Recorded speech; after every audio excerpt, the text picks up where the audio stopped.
उम्मीदों भरे पहर की खुशियों भरी शुरुआत। नमस्कार, सुप्रभात। मैं हूं आपके साथ वैभव राज शुक्ला। नई सुबह, नई आशा और गुड न्यूज का मॉर्निंग डोज लेकर। गुड मॉर्निंग, मैं हूं आपके साथ गुंजन। बिना रुके बिना थके अगले 1 घंटे में होगी गुड न्यूज की मैराथन दौड़, लेकिन सबसे पहले नजर आज की उन 5 खबरों पर जिनमें है इंडिया के लिए शुभ समाचार।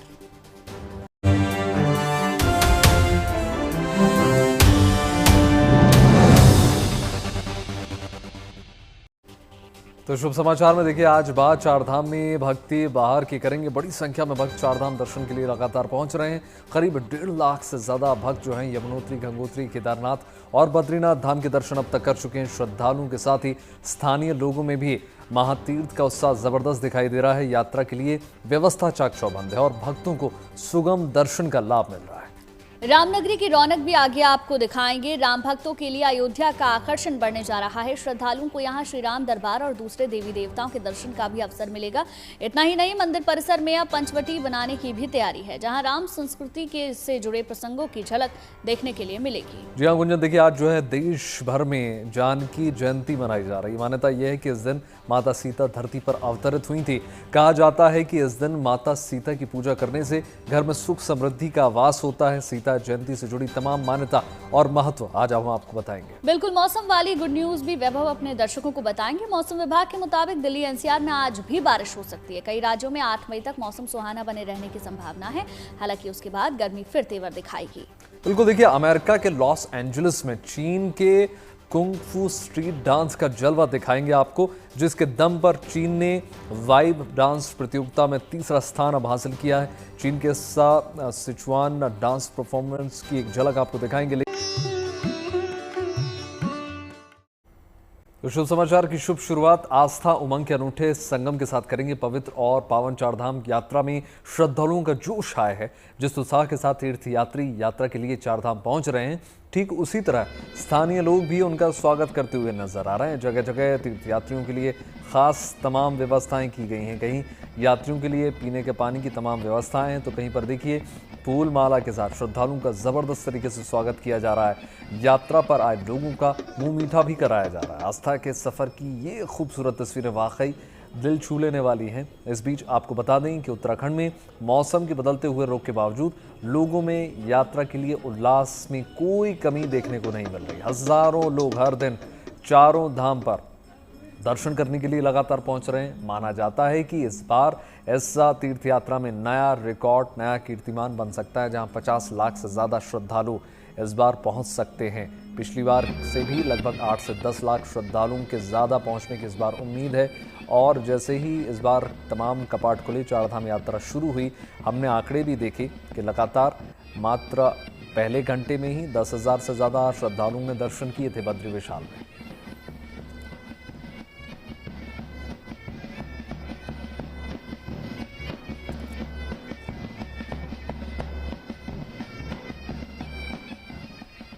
चलिए अब आपको बद्रीनाथ धाम की खूबसूरत तस्वीरें दिखाते हैं। ड्रोन से ली गई इस धाम की दिव्य तस्वीरों में मनमोहक नजारा दिख रहा है।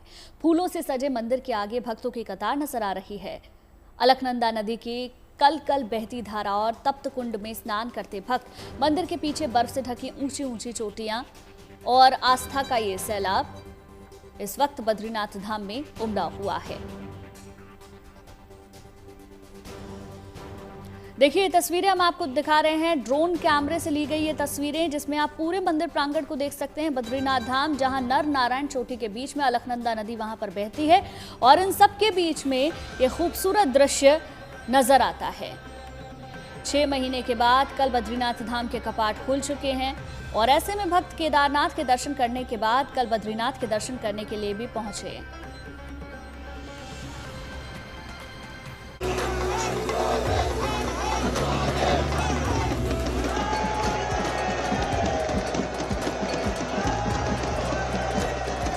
उत्तराखंड में चार धाम की तीर्थ यात्रा भरपूर उत्साह और उमंग के साथ चल रही है। इस तीर्थ यात्रा में देश के कोने कोने से आ रहे श्रद्धालुओं का जोश देखने लायक है। भक्ति और आस्था के रंगों में रंगे तमाम लोग गंगोत्री, यमुनोत्री, केदारनाथ और बद्रीनाथ धाम के दर्शन के लिए पहुंच रहे हैं। हर धाम पर दर्शनार्थियों का समंदर उमड़ रहा है। हर दिन हजारों लोग चारों धाम पर पहुंच रहे हैं और दर्शन पूजन की अपनी आकांक्षा पूरी कर रहे हैं। चार धाम यात्रा 30 अप्रैल से शुरू हुई है और इस साल सालाना तीर्थ यात्रा के शुरुआती 5 दिनों में ही करीब 1.25 लाख से ज्यादा श्रद्धालु चारों धाम के दर्शन कर चुके हैं। इस यात्रा में हर धाम पर श्रद्धालुओं के आने का सिलसिला लगातार जारी है। हर जगह दर्शन पूजन के लिए भक्तों की कतारें लगी है। रविवार 4 मई को बद्रीनाथ धाम के कपाट खोले गए। पहले दिन कुछ ही घंटों में 10,000 से ज्यादा लोगों ने बद्री विशाल के दर्शन किए। दर्शन बहुत अच्छे करे हमने और दोनों तरफ से हो रहे हैं, जैसे बाबा बुलाए वैसे जाओ दर्शन करने। बहुत बढ़िया, मजा आ गया दर्शन का। प्रशासन पूरा ध्यान रख रहा है, लेकिन पब्लिक बहुत परेशान करके वो भी क्या करें आके, लेकिन दर्शन बहुत अच्छे हो रहे हैं।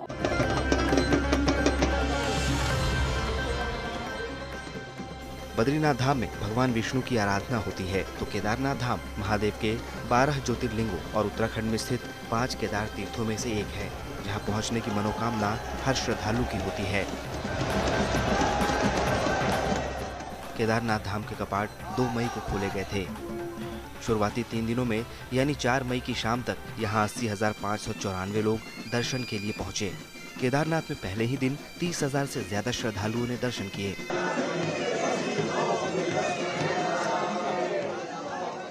इससे पहले 30 अप्रैल को अक्षय तृतीया के अवसर पर गंगोत्री और यमुनोत्री धाम के कपाट खोले गए और इसके साथ ही 4 धाम यात्रा की औपचारिक शुरुआत हुई थी। गंगोत्री और यमुनोत्री धाम पर भी रोजाना हजारों तीर्थ यात्री पहुंच रहे हैं।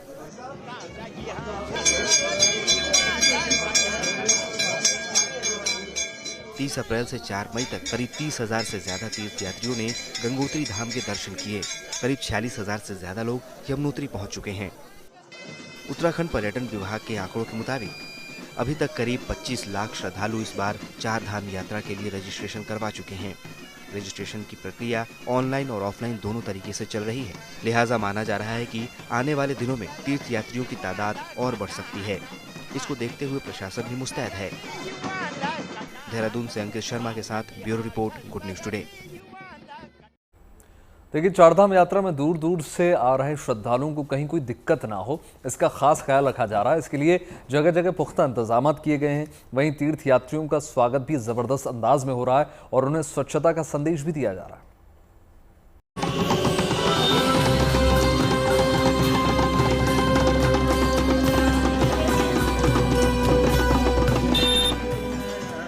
गाजे बाजे के साथ नाचते गाते हुए बीच सड़क पर उत्साह की ये तस्वीरें किसी बारात की नहीं है। ये तस्वीरें तो उत्तराखंड के चमोली में 4 धाम तीर्थ यात्रा मार्ग की है।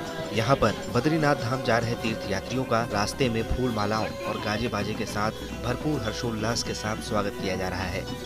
देश के कोने कोने से श्रद्धालु उत्तराखंड में तीर्थ यात्रा के लिए पहुँच रहे हैं, तो इसी तरह धूमधाम से स्थानीय लोगों की ओर से जगह जगह उनका स्वागत किया जा रहा है और साथ ही दिया जा रहा है पर्यावरण को बचाने का संदेश। इसके लिए यात्रियों को जूट के थैले बांटे जा रहे हैं। उन्हें सिंगल यूज प्लास्टिक का इस्तेमाल नहीं करने के लिए प्रेरित किया जा रहा है और गाड़ी से चलते समय कूड़े कचरे को इधर उधर नहीं फेंकने की सलाह दी जा रही है। उन्हें चारों धाम में स्वच्छता का विशेष ध्यान रखने का संदेश दिया जा रहा है ताकि चारों धाम पर पर्यावरण को स्वच्छ रखने में मदद मिले। श्रद्धालुओं की भीड़ से परिवेश को कोई नुकसान न हो, क्योंकि अभी तो यात्रा शुरू हुई है। इसके लिए पूरे यात्रा मार्ग में पड़ने वाले हर जिले और हर इलाके में खास इंतजाम किए गए हैं।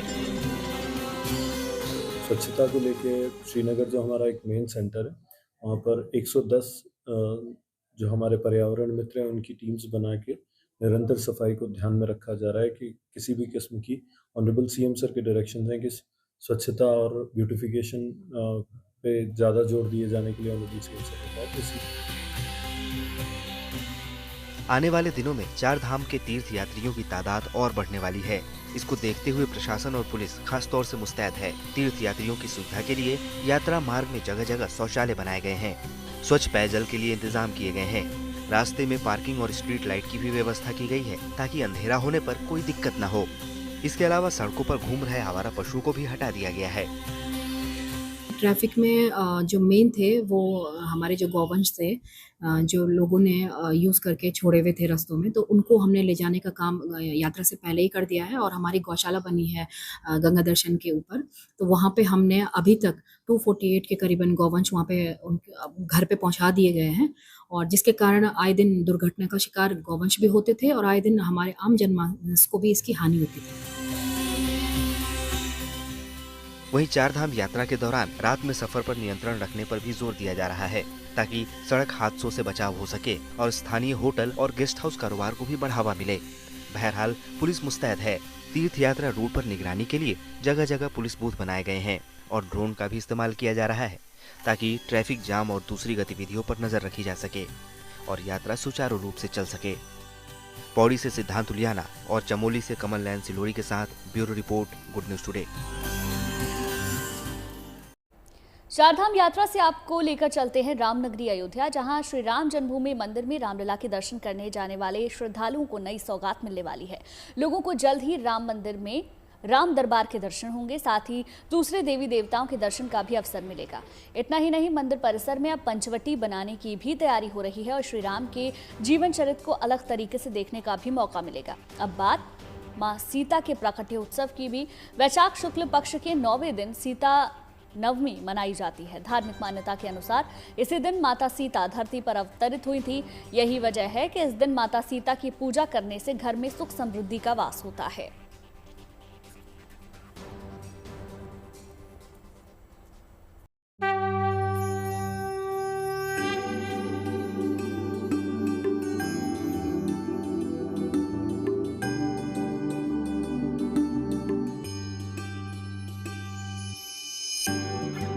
अयोध्या में नवनिर्मित श्री राम जन्मभूमि मंदिर में अब भव्य दिव्य राम दरबार की स्थापना की शुभ घड़ी नजदीक आ रही है। अब तक यहाँ केवल रामलला के दर्शन हो रहे थे, लेकिन जल्द ही यहाँ पर श्री राम के संपूर्ण दरबार का दीदार होगा। केवल 2 सप्ताह के बाद ही नए राम मंदिर की पहली मंजिल पर राम दरबार की स्थापना होने जा रही है। मंदिर के गर्भगृह में रामलला की नई प्रतिमा की प्राण प्रतिष्ठा के 1.5 साल बाद अब ये खास अवसर आ रहा है, जब इस भवन में श्री राम अपने पूरे परिवार और संगी साथियों संग विराजेंगे। माना जा रहा है कि 23 मई को पहली मंजिल पर राम दरबार की स्थापना हो सकती है। अभी तक राम दरबार की मूर्ति अयोध्या नहीं आई है। वो इसी महीने में 20 के बाद कभी भी आने की संभावना है। मंदिर के अंदर प्रथम तल पर गर्भगृह का निर्माण पूर्ण हो चुका है। फिनिशिंग का काम चल रहा है, वो भी 20 मई तक पूर्ण हो जाएगा। उसमें जो साफ सफाई का काम है, इसके फोल्डिंग हट जाएगा, जिससे प्रभु की प्रतिमा आने के बाद उसको ऊपर पहुंचाया जा सके।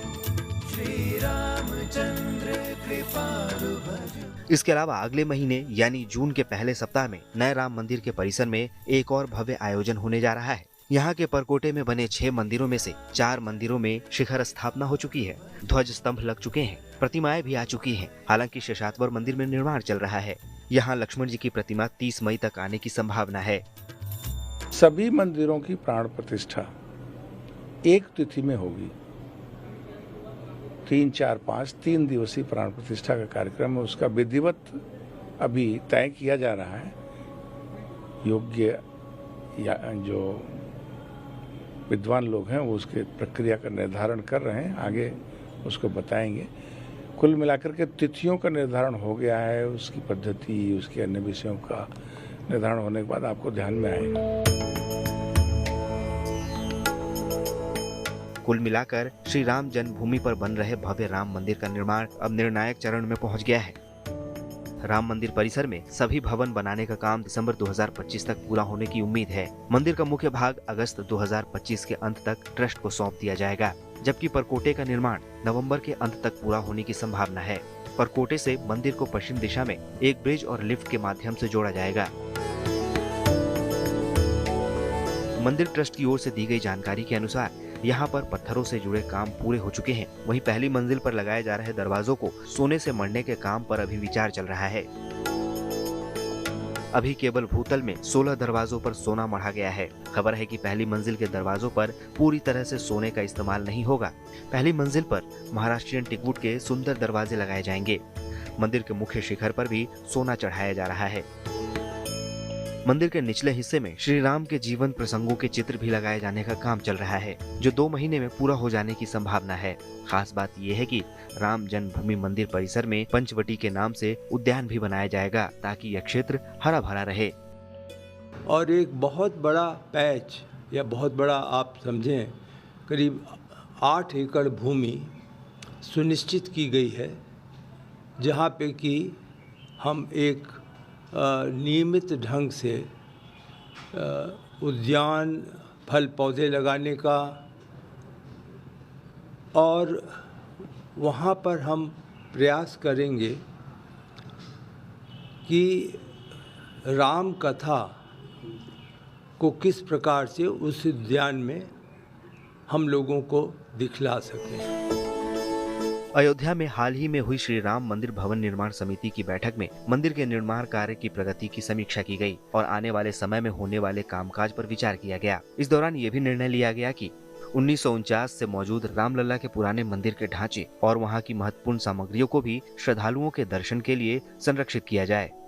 पहले भगवान एक टाट का जूट जैसा एक टेंट था, उसमें थे, तो सौभाग्य से वो टेंट मिल गया है, हमारे चंपत राय जी के पास ही था, तो उसको भी हम वहाँ पर याददाश्त के लिए रखेंगे। और उस समय जो सिंहासन था भगवान का सन 49 से लेकर के, वह भी मिल गया है, वह रखा जाएगा। नए श्री राम मंदिर में ध्वज की स्थापना का काम भी एक शुभ मुहूर्त में अगले 3 से 4 महीनों के भीतर संपन्न कर लिए जाने की संभावना है। वही मंदिर के शिखर पर 2 खास सुरक्षा उपकरण भी लगाए गए हैं। इसमें से एक इवोल्यूशन सिग्नल जो ऊपर से गुजरने वाले विमानों के लिए संकेत देगा और दूसरा लाइटिंग अरेस्टर है जो मंदिर के भवन को बिजली गिरने से बचाएगा। श्री राम जन्मभूमि परिसर के अलावा अयोध्या नगरी में अंतर्राष्ट्रीय राम कथा संग्रहालय और आर्ट गैलरी का निर्माण भी तेजी से चल रहा है। यहाँ पर 3 मंजिलों पर बन रही 18 गैलरियों में अत्याधुनिक तकनीक के जरिए श्री राम की कथाओं, लीलाओं और ऐतिहासिक तथ्यों का जीवंत प्रदर्शन किया जाएगा। इसका निर्माण अप्रैल 2026 तक पूर्ण कर लिया जाएगा। तब श्रद्धालु यहाँ आकर श्री राम के जीवन के विभिन्न पहलुओं का अलग तरीके से दीदार कर सकेंगे। अयोध्या से मयंक शुक्ला के साथ bureau report, good news today.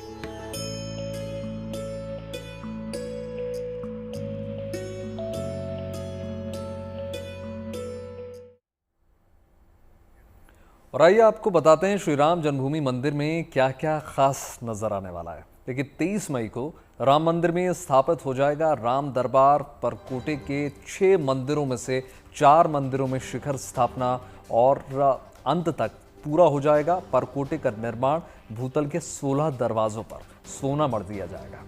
पहली मंजिल पर महाराष्ट्रियन टिक वुड के दरवाजे लगेंगे। मंदिर के मुख्य शिखर पर सोना चढ़ाया जा रहा है। मंदिर के शिखर पर इवोल्यूशनल सिग्नल भी लगाए जाएंगे।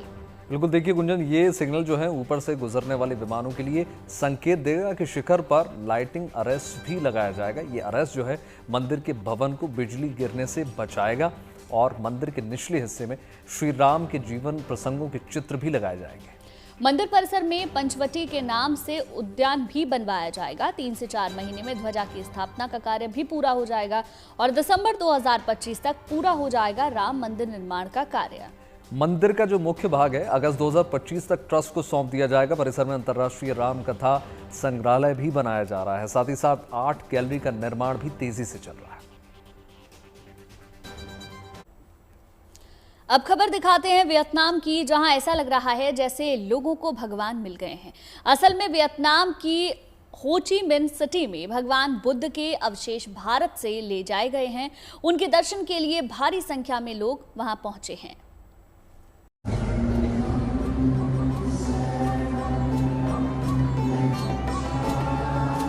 ये तस्वीरें वियतनाम से आई हैं। वियतनाम हो या वियतनाम की हो ची मिन्ह सिटी में उमड़े इस जनसैलाब के कदम उस इमारत की ओर बढ़ रहे हैं जहां शांति और अहिंसा का संदेश देने वाले भगवान बुद्ध के पवित्र अवशेष दर्शन के लिए रखे गए हैं।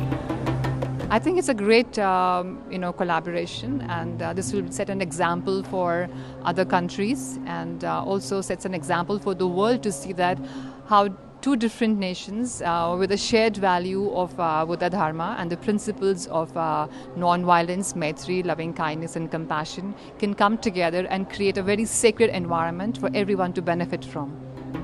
ये हो ची मिन्ह शहर का मशहूर थान टेम पगोडा है। यहाँ पहुँच रहे लोग महात्मा बुद्ध के अवशेषों की झलक पाने को आतुर हैं। वे बेहद श्रद्धा भाव से यहाँ सिर झुका रहे हैं, प्रार्थना कर रहे हैं और खुद को सौभाग्यशाली मान रहे हैं। भगवान बुद्ध के अवशेषों को भारत में सारनाथ के बुद्ध विहार से वियतनाम लाया गया है और यहाँ दर्शन के लिए रखा गया है। भगवान बुद्ध के पवित्र अवशेष 21 मई 2025 तक वियतनाम में प्रदर्शित किए जाएंगे। संयुक्त राष्ट्र वैसाख दिवस समारोह के लिए इन्हें विशेष रूप से यहाँ लाया गया है। वैसाख दिवस भगवान बुद्ध के जन्म और निर्वाण की याद में मनाया जाता है। माना जा रहा है कि इस दौरान वियतनाम में लगभग 30 लाख लोग इसके दर्शन करने आ सकते हैं। Bureau report, good news today. और इस वक्त बड़ी खबर आपको देते हैं, जम्मू कश्मीर में आतंकी नेटवर्क के खिलाफ जारी सर्च ऑपरेशन में सुरक्षा बलों को बड़ी कामयाबी मिली है। पुंछ के सुरनकोट इलाके में बड़ी आतंकी साजिश का भांडाफोड़ हुआ है। जम्मू कश्मीर पुलिस और सेना के संयुक्त तलाशी अभियान में भारी मात्रा में विस्फोटक भी बरामद हुआ। 3 टिफिन और 2 बाल्टी में 5 IED को छिपाया गया है। सुरक्षा बलों के सर्च ऑपरेशन विस्फोटक के साथ साथ संचार उपकरण और दूसरे आपत्तिजनक चीजें भी बरामद हुई हैं। लेकिन बड़ी खबर यह है कि इसको पकड़ लिया गया और सेना का जो सर्च ऑपरेशन है वो युद्ध स्तर पर लगातार जारी है। ऐसे में ये आतंकी साजिश का बड़ा भांडाफोड़ हुआ है, जिसमें देखिए अभी भी आतंकी लगातार अपने नापाक मंसूबों को कामयाब करने की लगातार कोशिश कर रहे हैं। लेकिन सेना के जवान मुस्तैद हैं और हर उस चुनौती से निपटने के लिए तैयार हैं जो आगे आने वाली है।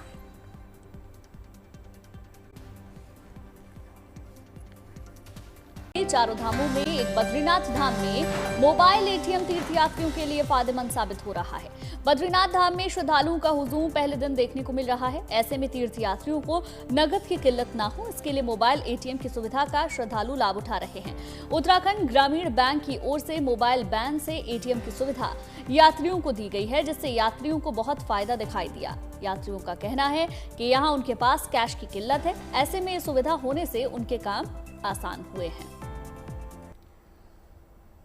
तो देखिए बड़ी सुविधा वहां पर दी गई है। बद्रीनाथ धाम में मोबाइल ATM की सुविधा है, जिससे श्रद्धालु वहां काफी खुश नजर आ रहे हैं। अब कैश की किल्लत वहां पर नहीं होगी, ऐसे में लोगों को परेशानी नहीं होगी, क्योंकि बद्रीनाथ, केदारनाथ और गंगोत्री, यमुनोत्री ऐसे इलाके हैं जहां पर आसानी से चीजें उपलब्ध नहीं हो पाती। ऐसे में अगर कैश कम पड़ जाए तो आपको दिक्कत होती है।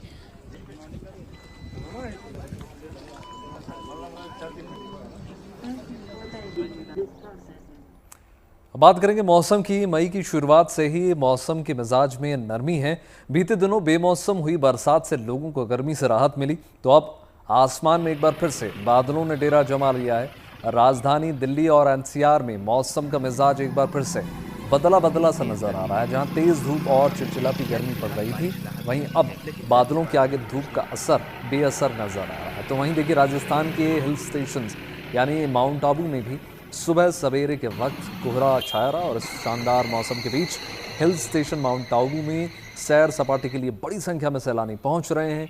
दूर अगर हम देखें दूसरे पहाड़ी इलाकों में भी आसमान से बारिश की बूंदें तमाम देखने को मिल रही हैं। मौसम विभाग के मुताबिक दिल्ली NCR में आज भी बारिश हो सकती है, जबकि देश के कई राज्यों में 8 मई तक मौसम सुहाना रहने के आसार है। 3 तस्वीरें आपके टेलीविजन स्क्रीन पर किस प्रकार से मौसम ने जो है अपना रुख बदल लिया है। करवट बदलने के बाद चिलचिलाती गर्मी से राहत मिली।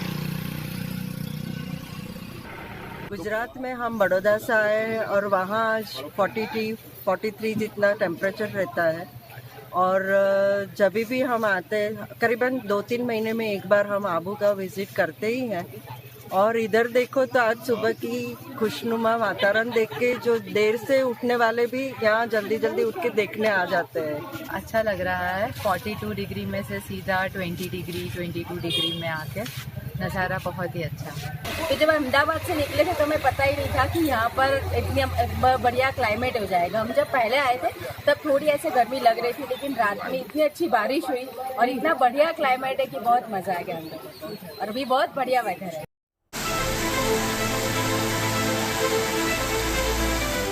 भीषण गर्मी से तप रहे मैदानी इलाकों को बेमौसम बरसात ने राहत प्रदान की। दिल्ली एनसीआर समेत देश के कई राज्यों में तेज हवा और आंधी के साथ हुई बारिश ने मई महीने की शुरुआत सुहाने मौसम से की। लोगों को चिलचिलाती गर्मी से छुटकारा मिला। हालांकि रविवार को कहीं धूप तो कहीं छांव का आलम बना रहा, लेकिन 1-2 दिन पहले हुई झमाझम बारिश से मौसम का मिजाज कुल मिलाकर ठंडा ही बना रहा। मौसम विभाग की माने तो राहत के ये बादल अभी कुछ दिन और लोगों को चुभती जलती गर्मी से छुटकारा दिलाएंगे। दिल्ली एनसीआर में आज भी गरज के साथ बारिश हो सकती है, जिससे तापमान में थोड़ी गिरावट होगी। अधिकतम तापमान 34 डिग्री जबकि न्यूनतम तापमान 25 डिग्री के आसपास रह सकता है। मौसम विभाग के मुताबिक राजस्थान में 5 मई तक धूल भरी आंधियां चलने की संभावना है। 6 और 7 मई को दक्षिण पश्चिम राजस्थान में कुछ जगहों पर भारी बारिश हो सकती है। 6 से 8 मई तक गुजरात के अलग अलग इलाकों में हल्की से भारी बारिश की चेतावनी मौसम विभाग ने दी है। तापमान में गिरावट होने से लोगों को तेज गर्मी से राहत मिलेगी। उत्तराखंड में 6 मई तक गरज, चमक और तेज आंधी की संभावना बनी रही। केरल, कर्नाटक, तमिलनाडु, पुडुचेरी, असम, मेघालय और अरुणाचल प्रदेश में भारी बारिश हो सकती है। हालांकि बिहार, पंजाब समेत देश के बाकी राज्यों में गर्मी का येलो ऑरेंज अलर्ट है। आईएमडी के मुताबिक भारी बारिश और तेज हवाएं अरब सागर और बंगाल की खाड़ी से आने वाली नमी और हवा के मिलने की वजह से हुई। इसके अलावा उत्तरी पाकिस्तान और आसपास के इलाकों में पश्चिमी विक्षोभ सक्रिय होने से मौसम में अचानक बदलाव आया है। मौसम के मिजाज में आया ये बदलाव 8 मई तक जारी रहेगा। 9 मई से तेज गर्मी के फिर से लौटने की संभावना है। यानी फिलहाल बारिश राहत दे रही है, लेकिन गर्मी फिर से दस्तक देने वाली है। Bureau report, good news today. मौसम के मोर्चे पर देश के कई हिस्सों से अच्छी खबर निकल कर आई है। झमाझम बारिश ने तेजी से बढ़ती गर्मी पर ब्रेक लगाकर लोगों को थोड़ी राहत दी है। संडे को कई शहरों पर बादलों ने अपना डेरा डाला और राहत की बूंदें बरसाईं। इससे मौसम सुहाना हो गया। लोगों ने संडे को शानदार मौसम का भरपूर लुत्फ उठाया।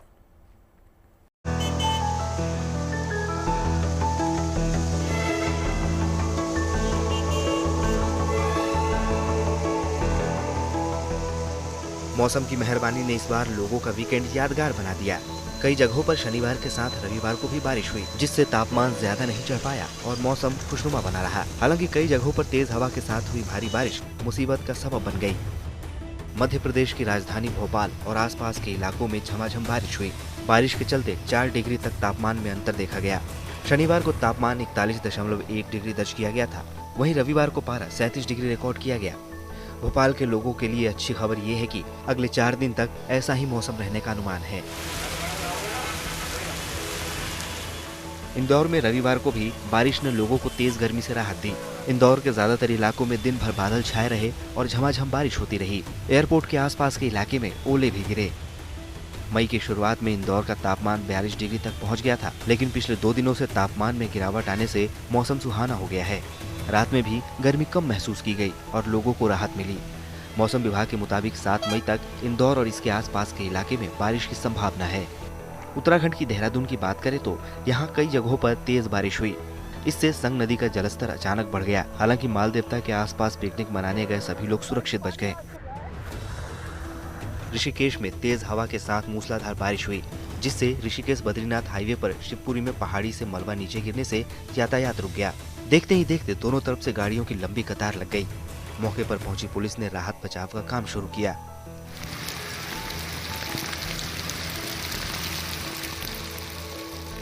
संडे को शिमला में जोरदार बारिश हुई और ओले भी पड़े, जिससे मौसम कूल हो गया। यहाँ बारिश के साथ इतने ओले पड़े कि सड़क सफेद हो गई। बारिश से भीगते हुए शिमला में पर्यटकों ने खूब एंजॉय किया। जम्मू कश्मीर के अनंतनाग को बारिश ने कुछ इस कदर भिगोया, सड़कें बारिश से तरबतर हो गई और तापमान में कमी दर्ज की गई। एमपी, उत्तराखंड और जम्मू कश्मीर के बाद अब दक्षिण भारत के तमिलनाडु का हाल भी जान लीजिए। तमिलनाडु के चेन्नई में भी झमाझम बारिश हुई, जिसने शहर की रौनक को निखार दिया। Bureau report, good news today. Rajasthan के रणथंभौर नेशनल पार्क से एक अच्छी खबर आई है। रणथंभौर टाइगर रिजर्व में बाघिन T111 शक्ति ने 2 शावकों को जन्म दिया है। बाघिन अपने 2 शावकों के साथ वन में चहलकदमी करती हुई नजर आई, जिसे देखकर रणथंभौर वन प्रशासन समेत वन्यजीवी प्रेमियों में खुशी की लहर है। पार्क भ्रमण पर गए पर्यटकों और गाइडों ने बाघिन और शावकों की तस्वीर अपने मोबाइल कैमरे में कैद की और वन विभाग को इसकी सूचना दी। नए मेहमानों के आने की सूचना मिलने पर वन विभाग ने बाघिन और शावकों की सुरक्षा को लेकर मॉनिटरिंग बढ़ा दी। बाघिन T111 के नन्हे शावक दिखाई देने से रणथंभौर में बाघों के कुनबे में और बढ़ोतरी हुई है।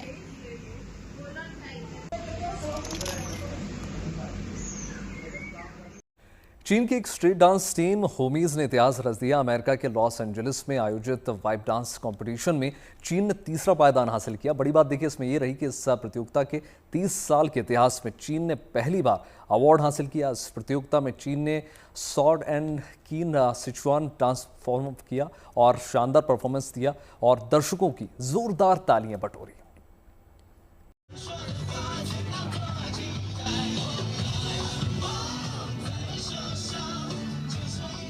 4 मिनट 17 सेकंड का ये परफॉर्मेंस जब खत्म हुआ तो चीनी कलाकारों का स्वागत वहां मौजूद दर्शकों ने पूरे 1 मिनट तक जोरदार तालियों से किया। चीनी स्ट्रीट डांस टीम होमीज ने अमेरिका के लॉस एंजलिस में हुए वाइब डांस कंपटीशन में अपने प्रदर्शन के जरिए तीसरा स्थान हासिल किया।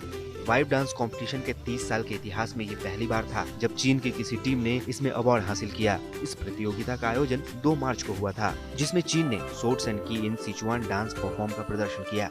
इसमें फेस चेंजिंग और ताई ची जैसी चीनी संस्कृति को दिखाया गया। इस डांस परफॉर्म के निर्देशक फेंग झेंगुआ ने कहा कि 观众欢呼了1分多钟，然后我们在连排的时候，主办方有告诉我们，一跳完就下场。 ताई चीन चीन की एक मशहूर एक्सरसाइज है जो सॉफ्ट मार्शल आर्ट में आता है। ताई ची मूवमेंट को शैडो बॉक्सिंग या धीमी गति के शैडो कुंफू भी कहा जा सकता है। सॉर्ड एंड की इन सिचुआन के शुरुआती 40 सेकंड में 8 किस्म के चेहरे परिवर्तन और चीनी मार्शल आर्ट के साथ धारा प्रवाह स्ट्रीट डांस दिखाया गया, जिसे दर्शकों ने खूब सराहा और जोरदार तालियों से टीम की हौसला अफजाई की। इस डांस को परफॉर्म करने में मुश्किल तो आती है, लेकिन ये मुश्किल फेस चेंजिंग की वजह से तब कई गुना और बढ़ जाती है जब किसी एक का एक्सप्रेशन गलत होता है। इससे पूरी टीम के परफॉर्मेंस पर असर पड़ता है। इसीलिए इसमें जरूरत से ज्यादा अभ्यास की जरूरत पड़ती है ताकि स्टेज पर परफॉर्म करते वक्त गलती की कोई गुंजाइश न रहे। Bureau report, good news today.